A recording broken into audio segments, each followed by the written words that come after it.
नमस्कार, स्वागत आपका अनादि टीवी पर। मैं हूं आपके साथ पारुल। कार्यक्रम की शुरुआत, लेकिन उससे पहले सबसे जरूरी बात, मास्क पहनिए। मैं और अनादि टीवी की पूरी टीम मास्क पहनकर काम कर रहे हैं और उम्मीद करते हैं कि आप भी इस बात का ध्यान दे रहे हैं। फिलहाल मैं ये मास्क उतार रही हूं क्योंकि इस स्टूडियो में मैं फिलहाल अकेली हूं और इसलिए कि मेरी आवाज आप तक ठीक पहुंच सके मैंने मास्क उतार दिया है। कार्यक्रम की शुरुआत करते हैं। अनादि विशेष में आज बात करेंगे प्राण वायु के प्लांट की। बात करेंगे उस ऑक्सीजन की जो हमें प्रकृति से मुफ्त में मिली है, लेकिन हमने शायद उसकी कदर नहीं की। अब उसकी कीमत जानी जब कोरोना की दूसरी लहर में हमारे अपने अस्पतालों में जीवन और मौत के बीच संघर्ष कर रहे हैं। परिजन ऑक्सीजन खरीदने के लिए भटक रहे हैं और सरकारें बड़े बड़े ऑक्सीजन प्लांट लगा रही हैं। शायद हमारे साथ सरकार को भी इसका महत्व समझ में आ गया है, इसलिए पहली बार ऐसी योजना बनाई गई जो पेड़ लगाने को प्रोत्साहित करेगी। लेकिन क्या अब भी अंधाधुंध तरीके से पेड़ काटना जारी रहेगा या फिर इस पर लगाम लगाने के लिए सरकार कोई कदम उठाएगी? इसी मुद्दे पर हम आज बातचीत करने वाले हैं, लेकिन उससे पहले आप ये रिपोर्ट देख लीजिए।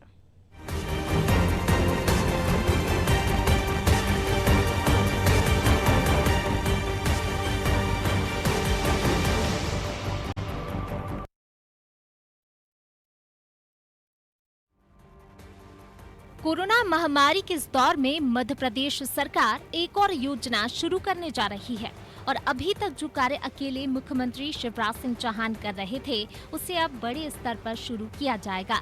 जी हाँ, मध्य प्रदेश की शिवराज सरकार प्रदेश भर में अंकुर कार्यक्रम शुरू करने जा रही है। जन सहभागिता से होने वाले इस कार्यक्रम में राज्य के ग्रीन बेल्ट को और बढ़ाया जाएगा। कार्यक्रम के तहत वृक्षारोपण के लिए लोगों को प्रोत्साहित किया जाएगा और जिलेवार चयनित विजेताओं को खुद मुख्यमंत्री शिवराज सिंह चौहान के द्वारा प्राणवायु अवार्ड से सम्मानित किया जाएगा। वहीं अंकुर कार्यक्रम का ऐलान करने के साथ ही सीएम शिवराज सिंह चौहान ने कहा कि पेड़ हमारे ऑक्सीजन प्लांट हैं। पेड़ लगाकर प्रकृति को हरा भरा बनाएं ताकि पर्याप्त ऑक्सीजन बन सके। वहीं सरकार ने इस कार्यक्रम को लेकर प्रारूप भी तैयार कर लिया है। तो वहीं मुख्यमंत्री शिवराज सिंह चौहान के ऐलान के बाद सरकार के साथ बीजेपी भी कार्यक्रम को सफल बनाने की तैयारियों में जुट गई है। जनभागीदारी के साथ में वृक्षारोपण का बृहद अभियान अंकुर नाम से जो मुख्यमंत्री आदरणीय शिवराज सिंह चौहान जी के आह्वान पर भाजपा की सरकार ने शुरू किया है, अभिनंदनीय है। और वक्त की नजाकत भी है कि हम वृक्षारोपण करें, क्योंकि जिस प्रकार से प्रकृति की पुकार है उसे समझें। और वृक्षारोपण करने के लिए हम निश्चित तौर पर जहां संरक्षित वो वृक्ष अपने बढ़ने के लिए हो पाए वहां करेंगे। इस अभियान में अपनी अपनी हिस्सेदारी जरूर देंगे।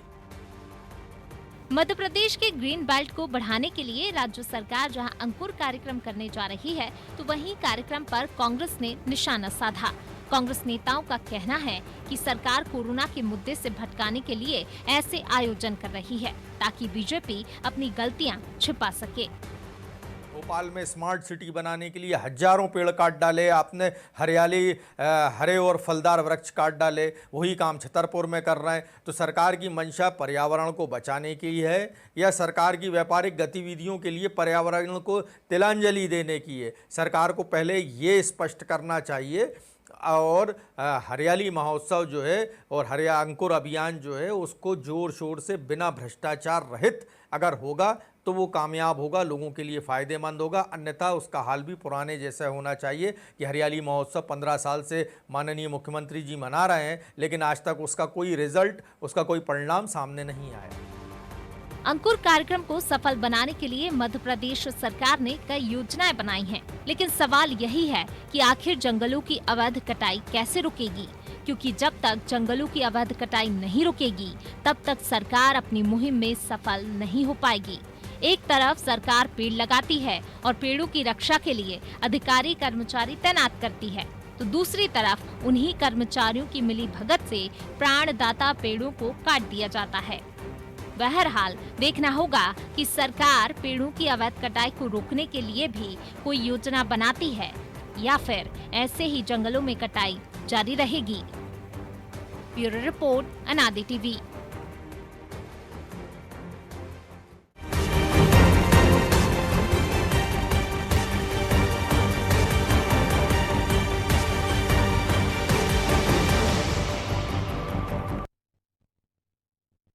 अंकुर कार्यक्रम की शुरुआत कर मुख्यमंत्री शिवराज सिंह चौहान ने एक बार फिर मिसाल कायम की है, क्योंकि ऐसे कार्यक्रम करने वाले शिवराज सिंह संभवतः देश के पहले मुख्यमंत्री होंगे। लेकिन सवाल अब भी वही है कि आखिर कब तक जंगलों का दोहन रुकेगा, क्योंकि जंगलों में हरे भरे पेड़ों की जिस गति से कटाई हो रही है उसे देखकर यही लगता है कि बहुत जल्द जंगल खत्म हो जाएंगे। तो सरकार को जंगलों के दोहन यानी कि हरे भरे पेड़ों की कटाई पर भी लगाम लगाने की जरूरत है, क्योंकि जब तक पेड़ों की कटाई रुकेगी नहीं तब तक ऐसे कार्यक्रमों से ज्यादा फर्क पड़ता नहीं। फिलहाल प्राण वायु के प्लांट पर हम चर्चा करेंगे और इस चर्चा को आगे बढ़ाएंगे। नेक्स्ट स्टूडियो से हमारे साथ ब्रजेश चौकसे जी, हमारे ब्यूरो हेड, इस वक्त जुड़ रहे हैं। हम उनसे भी इस मामले में चर्चा करेंगे। ये तो सच है सर कि भले ही अब कितने भी पौधे लगाएं, अब उन्हें न जाने कितने साल लगेंगे बड़े होने में और न जाने कितने सालों बाद वो हमें उतना ऑक्सीजन दे पाएंगे जो हमने पुराने पेड़ों को काट दिया उसके कंपैरिजन में। आज जब हम देख रहे हैं एक नई योजना की शुरुआत की है मुख्यमंत्री शिवराज सिंह चौहान ने, और इसके बाद ठीक है आप पेड़ पौधे लगाने के लिए कह देंगे, लेकिन हम जब देख रहे थे कि लॉकडाउन से पहले खुद मुख्यमंत्री शिवराज सिंह चौहान ने संकल्प लिया था और वो रोज एक पौधा लगाते थे स्मार्ट सिटी पार्क में जाकर। अब ये भी आरोप लग रहे हैं कि स्मार्ट सिटी के नाम पर, अन्य चीजों के नाम पर मध्य प्रदेश के न जाने जंगलों से कितने पेड़ गायब हो चुके हैं, हरे भरे फलदार। अब आने वाले समय में सिर्फ एक योजना ही महज है अंकुर कार्यक्रम, जिसके तहत वो ऑक्सीजन को बढ़ा सकते हैं, पेड़ों को लगा सकते हैं, या इसके अलावा अवैध कटाई को भी रोकने का कोई प्लान है सरकार के पास? आप कैसे देखते हैं इस मुद्दे को? देखिए पारुल, एक पौधे को लगाने के बाद पेड़ बनने में, उसकी कैनोपी बनने में, वो जब उपयोगी होता 25 साल लग जाते हैं। मतलब एक व्यक्ति की पूरी आधी उम्र हो जाती है एक तरह से हम माने तो। यदि बच्चे ने, किसी ने पौधा लगाया है तो वो 25 साल का होगा तब वो काम के लायक होगा। यदि 25 साल वाले ने लगाया तो 50 साल में होगा। लेकिन अब हम देख रहे हैं कि मुख्यमंत्री एक पहल बहुत अच्छी कर रहे हैं। उन्होंने इससे पहले नर्मदा सेवा यात्रा निकाली थी और 6 करोड़ पौधे लगाने की दावा किया था, वर्ल्ड रिकॉर्ड बना था। लेकिन उस पर कई सवाल उठे। वो अलग बात है कि सवाल उठे। हर साल वन विभाग 2.5 से 3 करोड़, 3.5 करोड़ ऐसा लक्ष्य रखता है मानसून में पौधे लगाने का। लेकिन आप देखिए कि इतनी बड़ी तादाद में यदि पौधे लग रहे होते तो हमारे यहाँ की परिस्थितियाँ कुछ और होती, लेकिन वैसा दिखता नहीं है क्योंकि बहुत सारे पौधे बर्बाद हो जाते हैं। लेकिन इस बार बहुत अच्छा काम क्या किया है सरकार ने, जो नई योजना बनाई है, जो घोषणा की है, उसमें एक ऐप बनाएंगे लोगों को जोड़ने के। यदि कोई व्यक्ति खुद पौधा लगाता है तो उसको चिंता रहेगी और वो फोटो खींचकर उस पर ऐप पे डाउनलोड करेगा कि मैंने ये पौधा लगाया। 1 माह बाद फिर वही फोटो खींच के कि ये पौधा लगाया था, इतना बड़ा हो गया। उसकी देख रेख से लेकर तमाम तरह की सुरक्षा की जिम्मेदारी उसी व्यक्ति पर होगी। तो मुझे लगता है कि यदि आप लोगों को जोड़ सके, कोरोना काल में हमने देखा ऑक्सीजन का महत्व लोगों को पता चला है। ऑक्सीजन कहाँ से आती है ये महत्व बता दिया है कि ऑक्सीजन कितनी ज़रूरी है। लोग खरीदने के लिए, जिनके अपने अस्पताल में भर्ती हुए, खरीदने के लिए भागे, घंटों लाइन में लगे हैं। तो मुझे लगता है कि महत्व पर्यावरण को सुधारने का, कि ऑक्सीजन हमें कहाँ से मिलती है तो पहले से ही पता था, लेकिन उसका महत्व जो समझ में आया, लोगों ने घरों में, बेडरूम में तक ऐसे पौधे लगाए कि उनको स्वच्छ ऑक्सीजन मिले। ऑक्सीजन का उपयोग उनको जो समझ में आया है, तो उसकी वजह से यदि लोग इस कोरोना काल के बाद यदि इस अभियान से जुड़ पाए तो मुझे लगता है कि महत्वपूर्ण अभियान रहेगा ये, और ज़्यादा कारगर होगा उन अभियानों से जो भ्रष्टाचार की भेंट जड़ जाते हैं, जो हमने सरकारों के, वन विभाग के माध्यम से लगवाते हैं। वो लगते कुछ हैं, आंकड़ों में कुछ दिखाई देते हैं। बिल्कुल, आंकड़े तो अलग आते हैं, लेकिन धरातल पर क्या होता है ये तो आप सभी को पता है। खैर, रामेश्वर शर्मा जी हमारे साथ इस वक्त बीजेपी से फोन लाइन पर बने हुए हैं और कांग्रेस से पीसी शर्मा जी हमारे साथ जुड़े हुए हैं। रामेश्वर शर्मा जी, आपका बहुत स्वागत करते हो आदि टीवी पर। जी नमस्कार। पीसी शर्मा जी, आपका भी बहुत बहुत स्वागत सर। पीसी शर्मा जी को आवाज मिल रही है हमारी? चलिए, सबसे पहले हम रामेश्वर शर्मा जी से चर्चा कर लेते हैं, उसके बाद पीसी शर्मा जी के पास भी जाएंगे। रामेश्वर शर्मा जी, अंकुर कार्यक्रम प्लान तो अच्छा है और विजन भी अच्छा है, लेकिन एक तरफ हम पौधे लगाते जाएंगे और दूसरी तरफ अवैध कटाई होती है, उसे रोकने के लिए कोई प्लान भी नहीं है। इसको कैसे देखते हैं आप? देखिए, ऐसा भी नहीं है कि प्लान भी नहीं है। मध्य प्रदेश जो है हिंदुस्तान में 33% के फॉरेस्ट को लेकर बैठा है जी, और देश भर में सबसे ज्यादा फॉरेस्ट की जो है संख्या वो हमारे यहाँ है। और आप देखेंगे कि ऑक्सीजन की डिमांड भी है और अब पर्यावरण के प्रति लोगों की जागरूकता भी आई है, और इसलिए अब इस जागरूकता में पहले यूं हम कह सकते थे कि हमारे पास जो गांव में खेती के योग्य 1000। जी रामेश्वर शर्मा जी, चलिए लगता है फोन डिस्कनेक्ट हुआ है, हम कोशिश करेंगे उनसे एक बार फिर से बात कर लें। पीसी शर्मा जी, आवाज मिल रही है आपको? चलिए लगता है फ़ोन डिस्कनेक्ट हुआ है पीसी शर्मा जी का भी। ब्रिजेश सर, साफ है कि कोशिशें सरकार की तरफ से तमाम होती हैं, लेकिन आम जनता या फिर यूँ कहें कि जो माफिया होते हैं या जो लकड़ियों के सौदागर होते हैं, जो महंगी महंगी लकड़ियों को ब्लैक पर बेचते हैं, माफिया होते हैं, जब तक इन पर लगाम नहीं लगेगी, जब तक ऐसे तत्वों को शिकंजे में नहीं कसा जाएगा, जेल में नहीं डाला जाएगा, तब तक आप ये समझ सकते हैं या सोच सकते हैं कि हम कितना भी रोक लें, लेकिन वो जंगलों में जो अवैध कटाई हो रही है या हरे भरे पेड़ हटाए जा रहे हैं, क्या ये थम पाएगा सिलसिला? देखिए पारुल, पूरा प्रावधान है, पूरा एक महकमा है, वन विभाग है जो इसको रोकथाम की, जिसकी जिम्मेदारी है, सुरक्षा की जिम्मेदारी है जंगलों की। पेड़ कटाई ना हो, अवैध कटाई ना हो, उसकी जिम्मेदारी वन विभाग की। एक अमला है पूरा, बाकायदा शस्त्र से लैस है, वहाँ पे रेंजर हैं, गार्ड दे रखे हैं, आपने बंदूकें दे रखी हैं उनको, और तमाम तरह की इन माफियाओं से जंग भी चलती है। रायसेन जिले का एक उदाहरण मैं आपको बताता हूँ कि 2 सागौन के पेड़ काटने पे 1.25 करोड़ का जुर्माना लगाया था वन विभाग ने। वो मामला अभी भी विचाराधीन है।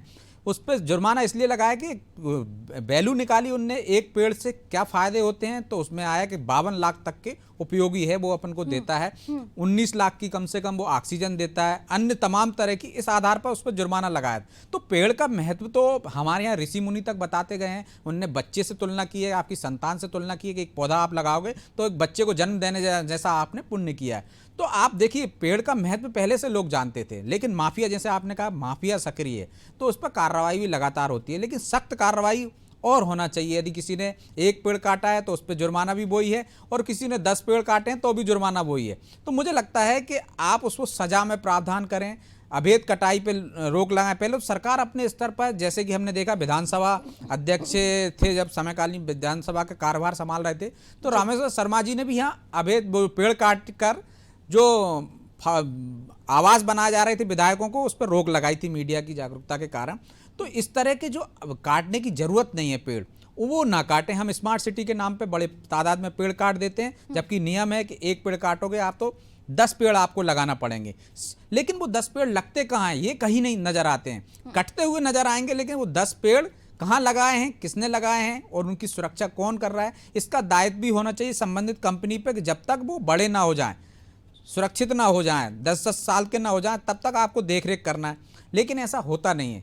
पौधे लगाए हैं, कहाँ लगाए हैं, उस दायरे में नहीं लगाए, उस क्षेत्र में नहीं लगाए जहाँ काटे हैं, 10 किलोमीटर दूर लगाए, तो मतलब नुकसान तो यहाँ हुआ है, उसकी भरपाई आप कहाँ कर रहे हो, कौन देख रहा है? तो ये सारे नियमों में ऐसे प्रावधान होना चाहिए कि जहाँ कटाई हुई उसी एरिया में पौधे लगें, और जो काट रहा है उस पर अवैध रूप से काट रहा है तो नियम है, उस पर सख्त कार्रवाई हो। लेकिन हम देखते हैं सजा होती नहीं है, जुर्माना होता है, वो भी आगे चल जाता है और फिर उसमें कमी आ जाती है। तो ऐसे सख्ती करने की जरूरत दिखती है।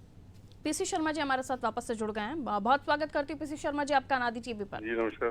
पीसी शर्मा जी, अंकुर कार्यक्रम हमने इसलिए भी इसे प्राण वायु प्लांट कहा है क्योंकि आज की तारीख में जिस तरह से पेड़ों की ज़रूरत है, शायद जो जाने माने प्रोफेसर हैं डॉक्टर हर्षल डफार, वो भी कहते हैं कि अगर पेड़ों की कटाई नहीं होती तो शायद कोरोना इतना प्रभावी जनजीवन पर नहीं होता। आपका इस पर क्या व्यू है, कैसे देखते हैं? देखिए, ये मध्य प्रदेश में जब अर्जुन सिंह जी मुख्यमंत्री बने थे जी, ये पर्यावरण विभाग बना था, और श्रीमती इंदिरा गांधी आई थी, उस समय प्राइम मिनिस्टर थी, और उन्होंने प्लांटेशन की एक पूरी मुहिम चलाई थी, और उन्होंने ये कहा था कि भोपाल एक सुंदर शहर, अगर राजधानी की बात करें, और ये पूरा जिस जगह उठा के देख लो पहाड़ों पे, यहाँ पे पेड़ ही पेड़ थे। लेकिन जब से 15 साल से भारतीय जनता पार्टी की सरकार बनी है, इन्होंने पेड़, अब स्मार्ट सिटी बनाने के लिए पूरे पेड़ काट दिए यहाँ से वहां तक, और जितनी भी योजनाएं उसमें कहा गया कि इसे डबल पेड़ लगाएंगे, कहीं आज तक लगे नहीं। मुख्यमंत्री जी कहते हैं मैं रोज 1 पेड़ लगाऊंगा, केवल ये पब्लिसिटी स्टैंड है। और अभी जो योजना लेके आए हैं, अंकुर योजना, ये ताली बजाना और उसके बाद दिया लगाना, और अब ये हो गया कि पेड़ लगाना, ये सब ध्यान बटाने वाली बातें। आज चाहिए, कोरोना के बाद ब्लैक फंगस आ गया है, उसके बाद व्हाइट फंगस आ गया। ये इसके इंजेक्शन है नहीं, इसकी बात कर नहीं रहे, ध्यान बढ़ाने के लिए उनका पेड़ लगाएंगे। अरे ये तो नेचुरल है। जो 5 जून को पर्यावरण दिवस होता है, पूरा विश्व पर्यावरण दिवस मनाता है, पेड़ लगाते हैं। और पूरी बरसात के अंदर ये बहुत बड़ा बजट होता है इसका, वन विभाग का, जिसमें पेड़ लगते हैं और जिसमें करोड़ों रुपए के घपले भी होते हैं। ये एक वो है, उसकी आज इस योजना को लाके बताने की कौन सी आवश्यकता पड़ गई। अभी आप वैक्सीन क्यों नहीं लगा रहे हो 18+ वालों को? आप वैक्सीन क्यों नहीं ला रहे हो? आपने क्यों पाकिस्तान को भेज दी? आप ये एंटी ब्लैक फंगस के इंजेक्शन क्यों नहीं ला पा रहे हो? विदेश से आ रहा तो प्लेन भेज दीजिए, स्टेट प्लेन, और मंगवाइए। ये सब करेंगे नहीं। और उनका कि अंकुर योजना आ गई साहब, फिर कभी आ जाएगा कि 1 लाख रुपए देंगे इसको, कभी आएगा। ये सब ध्यान बटाने वाली बात है। आज वो मरीज जिसकी जान जा रही है ब्लैक फंगस की वजह से, कोरोना के बाद अभी भी कोरोना में पेशेंट, आप हिंदुस्तान का फिगर देखो तो 4000 से ऊपर लोगों की जान जा रही है। ठीक है, आपका जो मूल बातें समझ पाई हूँ सर, आपका यही कहना है कि ध्यान भटकाने की कोशिश की जा रही है वर्तमान परिस्थितियों से। रामेश्वर शर्मा जी हमारे साथ वापस से जुड़ गए हैं, बीजेपी विधायक। आप रामेश्वर शर्मा जी, एक बार फिर से आपका स्वागत करती हूँ सर। जी नमस्कार। रामेश्वर शर्मा जी, तमाम बातों के बाद हमने जब पीसी शर्मा जी से सवाल किया तो उनका क्लियर ये कहना है कि आप वर्तमान परिस्थितियों से ध्यान भटकाने की कोशिश कर रहे हैं, वरना पर्यावरण दिवस तो वैसे भी मनाया जाता है, बड़ा बजट होता है वन विभाग के पास। देखिए, वो तो माननीय पीसी शर्मा जी हैं, ये सब ज्ञान जो अब बांट रहे हैं जी, ये वक्त की बात है। और ये संक्रमण रोग अकेले भारत में नहीं, पूरे दुनिया में था। और अपने हिसाब से देशवासियों ने, यहाँ के डॉक्टरों ने, यहाँ के वैज्ञानिकों ने जी, सबने लड़ाई लड़ी है। अब ये वैक्सीन की दुहाई दे रहे हैं, ये जरा कसम खाकर बताएं कि इनके नेताओं ने भारत की वैक्सीन पर जो है आवाज नहीं उठाई थी कि ये वैक्सीन कैसे प्रमाणित करती है कि इससे रोग भग जाएगा? इसके क्या प्रमाण है? और इसलिए केवल अब ये लड़ाई सरकारों की नहीं है, ये लड़ाई हिंदुस्तान की है। और हिंदुस्तान की लड़ाई को मिलके लड़ना पड़ता है। जब युद्ध काल हो और जब परिस्थितियां सबके विपरीत हों, तब सबको राजनीति भूलकर केवल एकजुट होकर लड़ाई लड़नी चाहिए। ये लड़ाई इंदिरा जी के समय भारत की जनता ने लड़ी थी, और इसलिए अटल जी ने उस समय इंदिरा जी को सहयोग। कोई भी हो, युद्ध हो, जब विपरीत परिस्थितियां हैं तो विपरीत परिस्थिति में हमारी आपकी ड्यूटी है। पेड़ लगाओगे तो कोई बीजेपी का झंडा लगेगा ऐसा नहीं है, कांग्रेस का झंडा लगेगा ऐसा नहीं। पेड़ लगेगा, सबको हवा देगा। वो हवा चुन चुन के नहीं देगा, वो सबको देगा। वो सबके हितों की चिंता करेगा, वो सबको छाया देगा, वो सबको फल देगा। इसलिए इसको राजनीतिक नजरिए से ना देखें मेरे भाई साहब लोगों। आपसे प्रार्थना है, आप अपना लगाइए, अपना फोटो चिपकाइए, मत नहीं लगाना मत लगाइए। कोई भी सरकार, समाज, सामाजिक संगठन, सबका ये दायित्व बनता है। सब उस दायित्व का निर्वाह करना चाहते हैं। ठीक है रामेश्वर शर्मा जी, एक और बात जो पीसी शर्मा जी ने कही, एक दिन ही पर्यावरण दिवस हो जाए, उस दिन ही सब कुछ हो जाएगा ऐसा नहीं है। ठीक है। और किसी का ध्यान बांटने के लिए भी नहीं है। सरकार के पास जो संसाधन है और सरकार के पास जो मदद के तरीके हैं, ये तो खुद मंत्री रहे हैं श्रीमान जी, उन तरीकों से सरकार भरपूर मदद कर रही है। आगे भी मदद जारी रहेगी। हर लेवल पर लड़ाई वो लड़ी जा रही है। लेकिन पर्यावरण का भी एक सेपरेट मामला है। इसमें समाज की लोक जागृति और समाज का इसमें सहयोग जरूरी है। ठीक है। और अगर सामाजिक स्तर पर इसमें सहयोग हो जाता है और बिना सरकार के कुछ किए, अभी पीसी शर्मा जी कह रहे थे रामेश्वर शर्मा जी पहले पेड़ काटते हैं उसके बाद लगाने के लिए कहते हैं। इससे अच्छी बात क्या है? हाँ, पहले पेड़ काटते हैं फिर लगाने के लिए कहते हैं। पीसी शर्मा जी का कहना है पहले आपने स्मार्ट सिटी में पेड़ काटे, अब लगाने के लिए कह रहे हैं। नहीं, स्मार्ट सिटी में पेड़ काटे तो ये थे ना, उस समय चिपक जाते पेड़ों से, नहीं कटने देते, तब ये कहाँ चले गए थे? पेड़ काटे तो क्या स्मार्ट सिटी क्या इनने बंद कर दी थी? तो रही थी 15 साल सरकार, तब स्मार्ट सिटी क्या इनने बंद कर दी थी क्या? इनकी तो विधानसभा क्षेत्र में ही थी। इसलिए अब उन पर गई बातों को छोड़िए, भविष्य की ध्यान और चिंता करिए, वो ज्यादा बेटर होगा। अगर पेड़ लगते हैं तो सबके हित में है। ठीक है, पीसी शर्मा जी से जवाब ले लेती हूँ आपकी बातों का। पीसी शर्मा जी, तो इससे कोई बड़ी बात नहीं है। इसलिए सबको लगाने का जो अवसर है, समाज के लोग हैं, कमलनाथ जी आह्वान करें, उसमें क्या? माननीय पीसी शर्मा साहब आह्वान करें, क्या परेशानी? दूसरे लोग आह्वान करें, साधु संत करें, मुल्ला मौलवी करें, सब करें। ठीक है, पीसी शर्मा जी हवा देगा, सबको छाया देगी। पानी पेड़ न जाति न धर्म न भाषा न भूषा सबको मदद करता है। मैं जान लेती हूँ सर, इसलिए आपकी बातों पर इनमें ही कांग्रेस का क्या पक्ष है मैं जान लेती हूँ। पीसी शर्मा जी। जी नहीं, रामेश्वर शर्मा जी बात ठीक कर रहे हैं कि पेड़ लगना चाहिए और ये कोई धर्म जाति सबको हवा देगा, लेकिन आज मुद्दा जो है अभी जी ये तो पेड़ लगाने का एक, मैंने कहा कि बरसात आती है ये पूरा का पूरा एक मौसम होता है और अभी कोई गर्मी में पेड़ लगते नहीं है, जब पानी गिरने लगता है उसके बाद पेड़ लगते हैं। और रही बात उसकी, तो अभी जो ब्लैक फंगस फैला है इनके कोलार क्षेत्र के, इनकी विधानसभा के बहुत से लोग पीड़ित हैं। व्हाइट फंगस आ गया, बहुत पीड़ित हैं। इनने पूरी ताकत से उस समय कहा था कि सिविल हॉस्पिटल बैरागढ़ को बनना चाहिए, हमने भी समर्थन किया, हाँ बिल्कुल ठीक है, अगर धरना देंगे तो हम भी देंगे। ये जो आज की लड़ाई है वो आज की लड़ाई है उन लोगों की जान बचाने के लिए जो कोरोना में फंसे हुए हैं। आज भी लोगों की लगातार जान जा रही है कोरोना की वजह से, और उसमें कहीं ना कहीं क्योंकि इतना ऐसा वेरिएंट है कि सब कुछ होने के बाद भी लोगों की जान जा रही है। और दूसरा ये जो आया है, आंख चली जाती है आदमी की ब्लैक फंगस से, किसी का हो जा रहा है, किसी की जान, तो आज ये जो इंजेक्शन है, ये जो चीजें हैं, इनकी आवश्यकता आज की तारीख में है।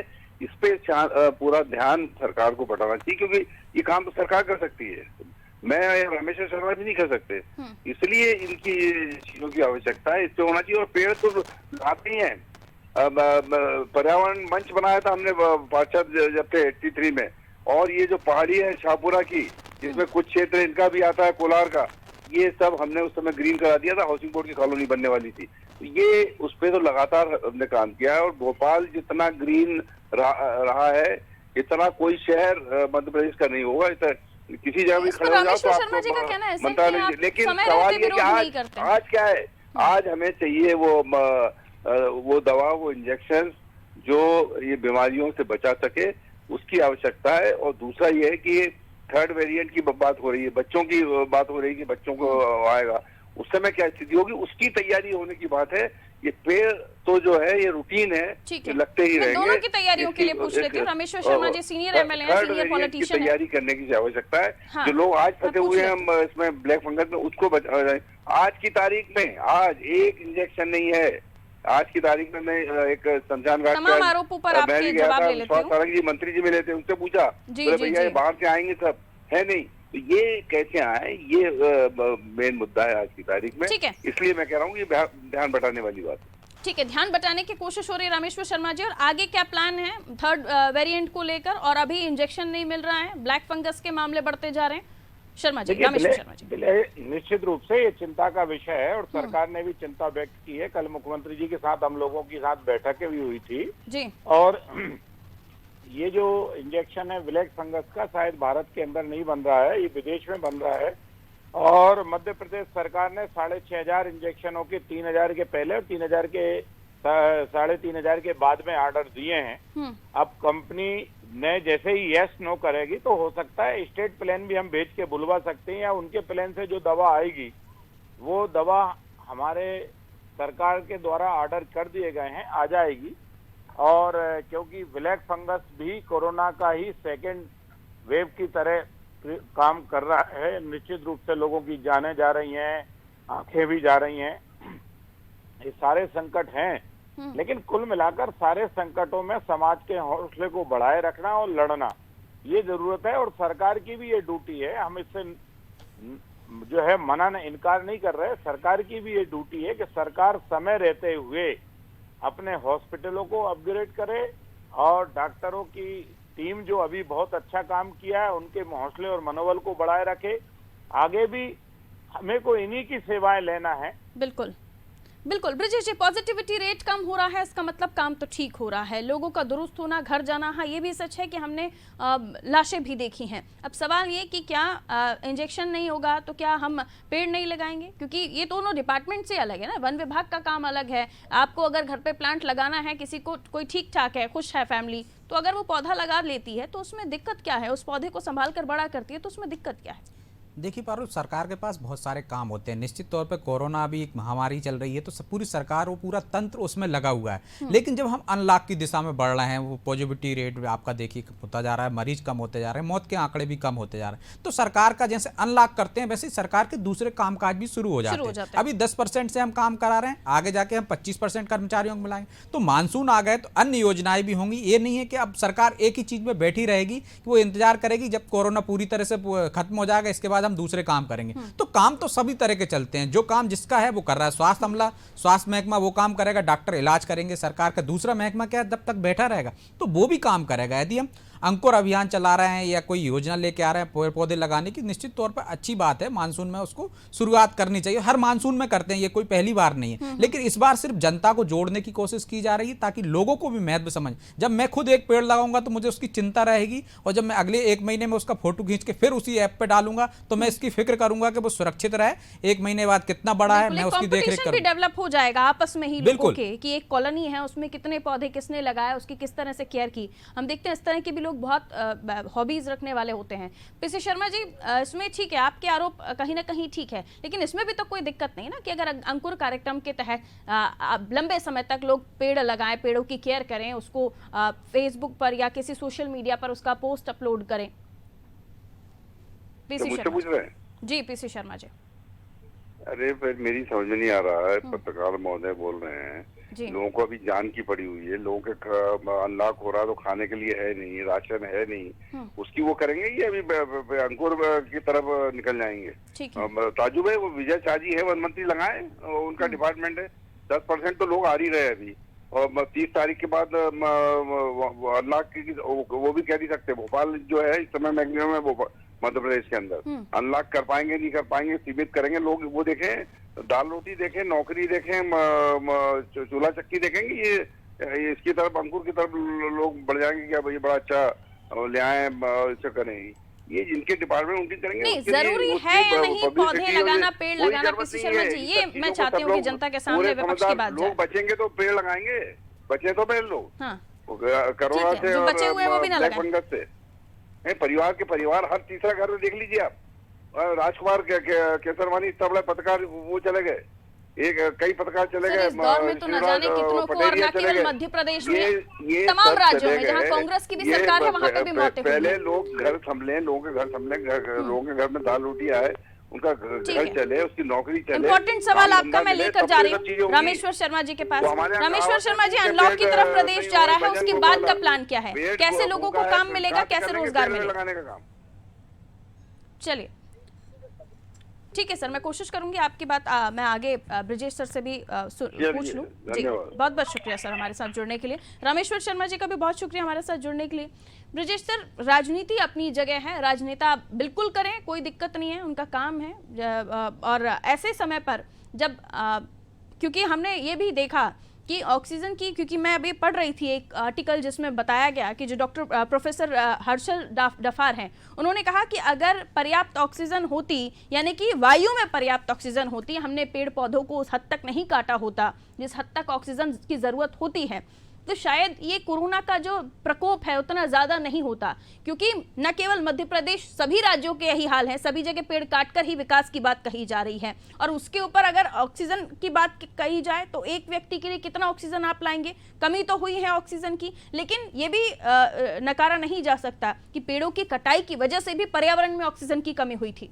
बिल्कुल पारुल, आपने ये बात सही कही है कि पेड़ों की कटाई की वजह से पर्यावरण प्रदूषित हुआ है, तो शुद्ध ऑक्सीजन नहीं मिल रही है आपको। आप देखिए कि ऑक्सीजन कंसंट्रेटर खरीदे सरकार ने, पेड़ों से, वायु से जो हवा में है जो ऑक्सीजन वो खींची है, उससे लोगों को जान बचाई। तो जब शुद्ध ऑक्सीजन ही नहीं मिलेगी आपको एक और खबर बताता हूं मैं कि इस कोरोना काल में नर्सरियों से वो पौधे गायब हो गए हैं, उनकी डिमांड बढ़ गई है जिनसे शुद्ध होती है, ऑक्सीजन मिलती है, जिनको आप बेडरूम में रख सकते हो। घरों में लोगों ने पौधारोपण किया है, तो लोगों में जागरूकता तो आई है। उसका यदि सरकार फायदा उठा रही है कि अंकुर अभियान चल के लोगों को जोड़ रही है कि खुद पौधे लगाएं, उसमें सरकार कुछ नहीं कर रही है। सरकार एक वो लगाई, प्रोत्साहन योजना लेके आई है कि यदि कोई पौधा लगाएगा तो उसको प्रोत्साहित प्रमाण पत्र दिया जाएगा, कुछ जो भी मुख्यमंत्री के द्वारा दिया जाएगा, तो उससे लोग प्रोत्साहित होंगे, बच्चे भी पौधे लगाएंगे। और उसको एक ऐप डेवलप ऐप को द्वारा किया जा रहा है जिस पे आपको फोटो डालना है। सरकार उसमें कहीं कुछ नहीं कर रही, सरकार तो अपना काम कर रही है। जो वन विभाग की योजना है वो तो चलेगी, वो तो लगाएंगे मानसून अपलोड में। करने का हमारे देश में क्या क्रेज है, ये तो सोशल मीडिया प्लेटफॉर्म बताते ही हैं। बिल्कुल, इसका फायदा सरकार उठाना चाहती है। मुझे नहीं लगता कि कांग्रेस को इसमें राजनीति करना चाहिए। पेड़ लगाना एक अलग काम है, कोरोना से लड़ाई लड़ने का जो काम कर रहे हैं सरकार कर रही है वो तो कर ही रहे हैं, लेकिन उसके अलावा भी तो कोई दूसरे काम होंगे जो करना चाहिए लोगों को, और वो ये कोरोना में मदद ही करेगी एक तरह से। आप पेड़ लगाएंगे, बिल्कुल, एक पेड़ कितनी ऑक्सीजन देता है, जैसे कि आपने अभी एग्जांपल दिया भी था कि सागौन के 2 पेड़ काटने पर कितना जुर्माना लगा दिया था, ये भी आपने बताया, क्योंकि ना केवल उस लकड़ी का अमाउंट उसमें जोड़ा गया था बल्कि उस पेड़ से क्या क्या फायदे हो सकते थे उसको भी जोड़ते हुए फाइन चार्ज किया गया था। बहुत बहुत शुक्रिया ब्रिजेश सर हमारे साथ जुड़ने के लिए। देखिए, आरोप प्रत्यारोपों का दौर तो हर मामले में चलता है, लेकिन जब आरोप विपक्ष की तरफ से ऐसे मामले में लगने लगे जो सोशल कॉज के लिए जुड़ा हुआ है, जो ऑक्सीजन के लिए जुड़ा है, जो सांसों के लिए जुड़ा हुआ है, तो ऐसे मामलों पर पूछना तो बनता है, क्या हर मुद्दे पर राजनीति होनी चाहिए? क्या हर वो सब्जेक्ट, हर वो टॉपिक जिससे आपका भी फायदा होगा, ना केवल बीजेपी के नेताओं का, सरकार के लोगों का, बल्कि जो विपक्ष में बैठे हुए नेता हैं या विरोधी हैं, उनका भी फायदा होगा? तो हर मुद्दे पर राजनीति क्या जरूरी है?